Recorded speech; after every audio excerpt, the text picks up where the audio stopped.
Se você é psicóloga e psicólogo, pretende atuar em práticas de avaliações psicossociais no trabalho, mas não sabe por onde começar, este vídeo é para você. No vídeo de hoje nós vamos trazer 3 dicas essenciais, indispensáveis para psicólogas e psicólogos que pretendem atuar com segurança, com ética, em demandas de avaliações psicossociais no trabalho, já atualizado com as exigências da NR01.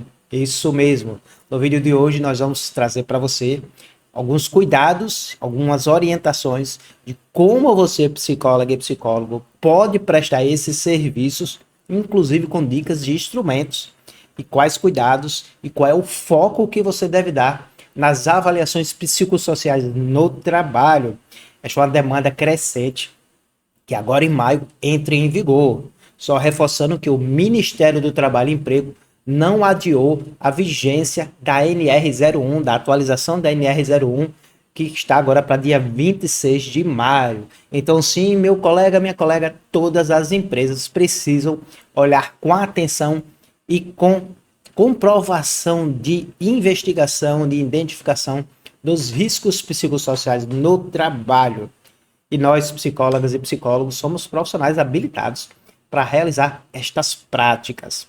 Então fique conosco, porque logo após a vinheta você vai conhecer 3 dicas essenciais e indispensáveis que separamos para você que quer compreender, que quer atuar com segurança, com ética e que quer sim aproveitar essa demanda do mercado para prestar serviços psicológicos.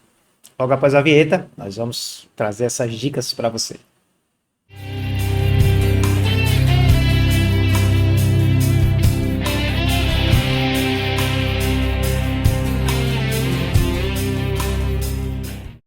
Muito bem, agora nós vamos conhecer as 3 dicas indispensáveis, essenciais para qualquer psicóloga e psicólogo que pretende começar a trabalhar com práticas de avaliações psicossociais no trabalho, inclusive trazendo o que a NR01 trouxe de atualizações, né, que foi baseado na portaria do Ministério do Trabalho e Emprego 1419 de 2024, que vai entrar em vigor agora a partir de 26 de maio, um marco como a gente já tem discutido aqui em outros vídeos.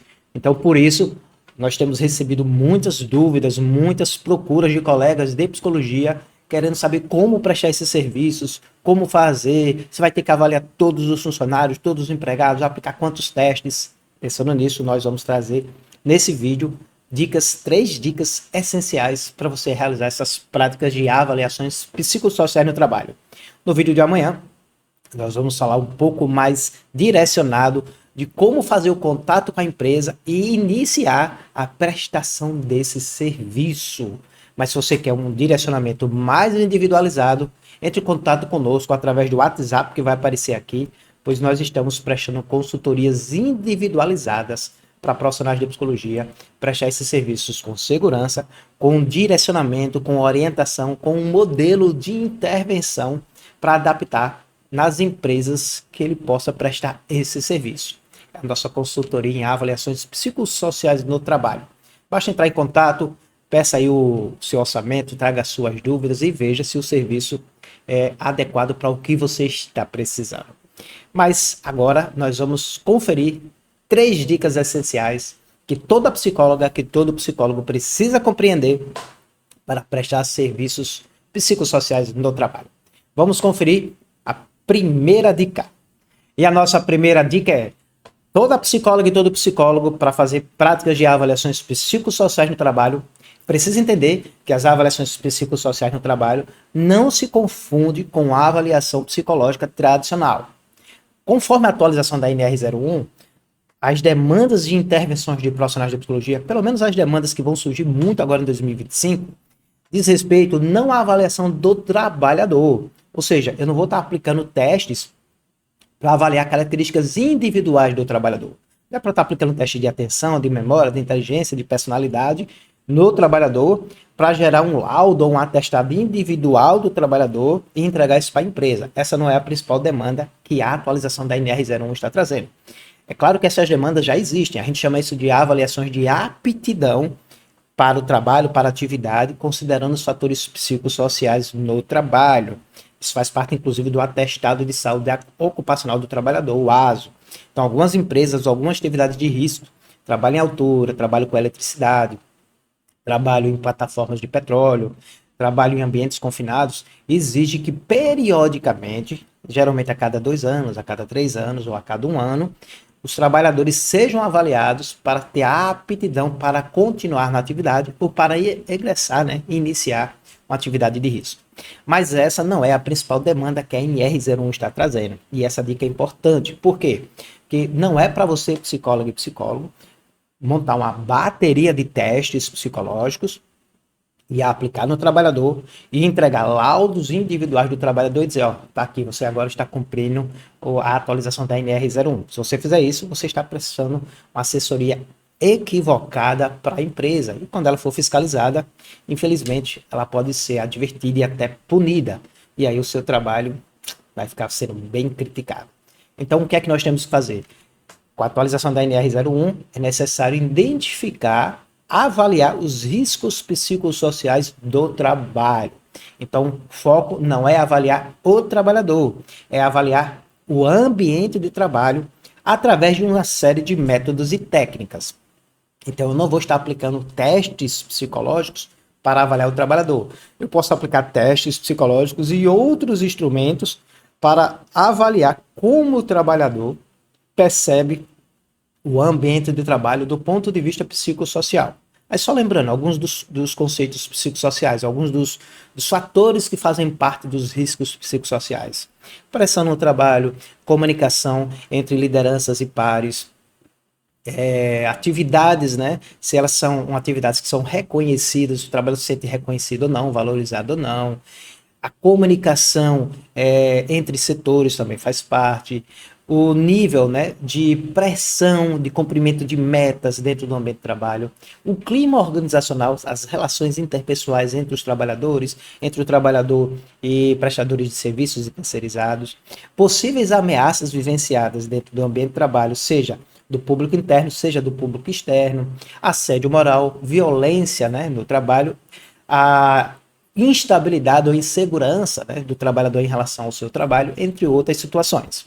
Então, resumindo a nossa primeira dica, não vá nessas avaliações, pelo menos na construção do que a ANR está solicitando das empresas, fazer a aplicação de uma bateria de testes no trabalhador e apresentar um laudo do trabalhador. Você precisa, na realidade, aplicar instrumentos, utilizar alguns métodos, como entrevista, como observação do ambiente de trabalho, entrevistas com liderança sobre os tipos de atividades que são feitas. Além disso, aplicar instrumentos individuais e coletivos, de forma coletiva, é o que eu mais recomendo, para avaliar a percepção do trabalhador em relação ao ambiente do trabalho, aos processos do trabalho e ao clima organizacional do trabalho.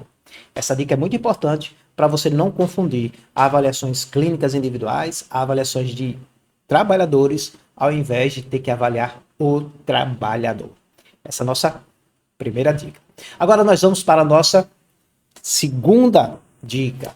A nossa segunda dica é: já que eu preciso avaliar o ambiente do trabalho e não especificamente o trabalhador, como se dá esses procedimentos? É importante salientar que para avaliar o ambiente do trabalho, eu preciso utilizar de mais de uma fonte de informação. Essa é a minha dica, tá? A primeira fonte de informação que você pode utilizar é utilizar protocolos adaptados, né, preparados para avaliar os fatores psicossociais e aplicados nos trabalhadores. Então, se você está com uma empresa que tem 100 funcionários, você precisa fazer a construção, o trabalho, né, as demandas psicossociais no trabalho, você não vai aplicar uma bateria de testes para os 100 trabalhadores. Você vai construir um processo para você aplicar um instrumento, um roteiro já pré-definido de fatores psicossociais no trabalho. E olha que interessante, não precisa aplicar para os 100. A ANR não obriga que todo trabalhador seja avaliado para identificar os fatores de riscos psicossociais. Você vai aplicar para um grupo que represente os 100 funcionários e os tipos de atividades que existem. Então, se tem 3 grupos de atividades na empresa, administrativo, o técnico e o operacional, você precisa ter uma amostragem de cada um desses grupos, Se for 100, eu colocaria um grupo de 30 a 40 pessoas, com a amostragem dos 3 tipos de atividades principais, e você pode aplicar presencialmente ou até na formatação online, dependendo da aproximação que você tem com os trabalhadores, a motivação que eles têm para responder pode ser inclusive online, caso não, o ideal é fazer presencialmente. Você vai aplicar instrumentos para que o trabalhador possa, nesse instrumento, apresentar como ele percebe o seu ambiente de trabalho, como ele avalia os fatores psicossociais no seu ambiente de trabalho, a saúde, qualidade e bem-estar no ambiente de trabalho, qualidade de vida e bem-estar. E aí nós temos vários instrumentos, inclusive alguns testes psicológicos. Um dos testes que nós recomendamos é o teste de Stress Event. Esse teste, quando eu aplico para o trabalhador, ele não vai trazer uma informação se o trabalhador está sob efeito de estresse. Ele vai trazer uma informação na percepção do trabalhador se o ambiente de trabalho é um ambiente que deixa os trabalhadores vulneráveis ao estresse. E ele ainda faz uma segmentação de eixos, pressão do trabalho, clima organizacional e a infraestrutura e logística, já é interessante para fazer intervenções. Mas além dos testes, nós temos alguns protocolos que são bastante utilizados, que não são privativos de profissionais de psicologia, para fazer as avaliações psicossociais no trabalho. Um exemplo deles é o PROART, que é o protocolo de avaliação de fatores de riscos psicossociais no trabalho. Você vai aplicar esse instrumento, no nosso exemplo, para os 40 trabalhadores, e esse instrumento ele vai trazer vários indicadores, estilo de liderança, reconhecimento no trabalho, vários indicadores psicossociais no trabalho, e você vai poder perceber, fazer uma análise, fazer estatísticas de como os trabalhadores identificam quais são os principais fatores de riscos psicossociais no trabalho e os fatores protetivos, né? Os fatores psicossociais protetivos. Baseado nesse relatório, nessa informação, na aplicação desse protocolo, de mais algum teste, recomendo também você ter um momento de validação dessas informações, com entrevistas com alguns grupos de trabalhadores, pode ser entrevista individual ou em grupo, recomendo em grupo, com algum trabalho ou workshop, alguma vivência também que possa discutir esses resultados, para você concluir as documentações que são necessárias. Lembrando que nos fatores psicossociais do trabalho, conforme a NR01, o psicólogo e a psicóloga podem contribuir em 2 instrumentos iniciais. O PGR, que é o Programa de Gerenciamento de Risco. Dentro do PGR vai ter o inventário de riscos ocupacionais, que seria baseado nessas aplicações dos instrumentos, e o plano de ação que as empresas precisam manter sobre os riscos psicossociais identificados, que ações vão ser feitas nesse período de 1 ano, 2 anos, 3 anos que o PGR está em vigor. Essa foi a nossa segunda dica. Agora nós vamos para uma terceira dica essencial e importante para você, profissional de psicologia. Vamos lá. O psicólogo e a psicóloga, pensando em avaliações psicossociais do trabalho, pode atuar, chamamos em 3 grandes eixos. O primeiro eixo é o eixo que nós acabamos de citar, é a avaliação dos riscos psicossociais, onde o objetivo é avaliar o trabalho, o ambiente do trabalho, o contexto do trabalho, e não o trabalhador. Mas existe, como já comentei nesse vídeo, demandas que as empresas vão entrar em contato com você, que ela precisa, faz parte do processo de aptidão do trabalhador, ter um documento, ter um atestado psicológico ou laudo psicológico, para ser acrescentado ao ASO, o Atestado de Saúde Ocupacional, para dizer, para confirmar que aquele trabalhador pode continuar naquela atividade de risco, ou que ele pode iniciar aquela atividade de risco, ou que ele está sendo promovido para uma atividade, e aquela atividade que ele está sendo promovido é uma atividade que tem mais fatores psicossociais, riscos psicossociais, que precisa ser avaliado. Essa terceira demanda, essa segunda demanda, melhor dizendo, o psicólogo e a psicóloga não vai focar no ambiente de trabalho especificamente, mas ele vai avaliar as características individuais do trabalhador, lógico, avaliando essas características, comparando com as condições, os riscos, né, ocupacionais, para dizer se aquele trabalhador está apto ou não para aquela atividade. Nesse caso, muda um pouco o processo de avaliação. Eu vou aplicar instrumentos psicológicos para avaliar características individuais. Também instrumentos não privativos. Então, testes de atenção, testes de memória, testes de personalidade, nesse caso, devem ser, e eu recomendo que sejam aplicados. E aí, no final, você vai fazer sim um documento psicológico, um atestado, um laudo psicológico de aptidão do trabalhador. Essa é a segunda forma da gente atuar em avaliações psicossociais no trabalho. Mas além dessa segunda forma, tem uma terceira forma de atuação, que a atualização da NR01 vai trazer de uma forma mais amarrada. Com a identificação dos fatores de riscos psicossociais, a nossa primeira forma de trabalhar, né, pela NR01, é preciso criar um plano de ação das empresas. Elas vão ter que apresentar um plano de ação de como elas vão monitorar, de como elas vão fazer ações para reduzir os riscos psicossociais e fazer reavaliações do plano de ação dos fatores de riscos psicossociais no trabalho. Esse plano de ação tem que estar dentro do chamado PGR. O que é esse plano de ação? Vamos imaginar, trazendo um exemplo, que a empresa identifica, que você, na avaliação com a empresa, identifica que um dos fatores de riscos psicossociais apresentados naquela empresa é o alto índice de assédio moral praticados pelos gestores. Não vale a pena, ou não cabe a pena, perdão, identificar que há um alto índice de risco psicossocial do assédio moral no trabalho. Se o Ministério do Trabalho e Emprego fizer uma auditoria, uma fiscalização, foi identificado isso, ele vai questionar e quais foram as ações adotadas, os planejamentos e medidas. Então, ao identificar um risco psicossocial e avaliar sua probabilidade de acontecer e o grau, né, de severidade se ele acontecer, a empresa tem que apresentar um plano de ação. Então, por exemplo, no ano de 2025, a empresa X, uma empresa de metalúrgica, identificou que os trabalhadores apresentaram como um alto índice de ocorrência o assédio moral no trabalho, praticado normalmente pelas gestões. Tem que estar dentro desse plano de ação do PGR, né, do Programa de Gerenciamento de Riscos, quais medidas a empresa vai adotar nos próximos anos, nos próximos 2 anos, até o PGR ser reavaliado em relação ao assédio moral. Um exemplo, a empresa pode adotar que a cada 2, 3 meses, ou nos próximos 3 meses, no primeiro trimestre, haverá treinamento com todos os gestores sobre o que é assédio moral. Essa é uma ação.